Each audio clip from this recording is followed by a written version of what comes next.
A potter had a donkey. He used to load clay pots on it and go to the market to sell them. The donkey was very lazy. He did not want to carry any kind of load. Once the potter was going to sell clay pots by loading them on the donkey's foot went into a pit and the donkey fell down, due to which the potter's clay pot broke. The potter was very sad and came back home with the donkey. The donkey was very happy in his heart. He thought, this is a very good trick. The next day, when the potter was going to the market with the pots, the donkey again fell into the pit intentionally. This time the potter saw the donkey doing this. The potter got angry and sold the donkey to a merchant. The merchant used to cross the river to bring goods. One day the merchant was going from one side of the river to the other with salt loaded on the donkey. The donkey fell into the river, due to which the salt flowed away in the river. In this way the donkey's load became lighter.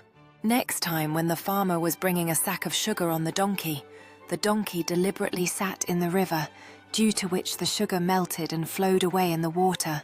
This time the merchant saw the donkey doing this. The merchant wanted to teach the donkey a lesson. The next day he loaded a big bundle of cotton on the donkey. When the donkey sat in the middle of the river, the bundle got filled with water, due to which the weight of the bundle increased a lot, and the donkey was not able to walk. From that day onwards, the donkey stopped sitting in the river. Moral lesson: you can fool any person for some time. Second lesson: laziness leads us towards a downfall.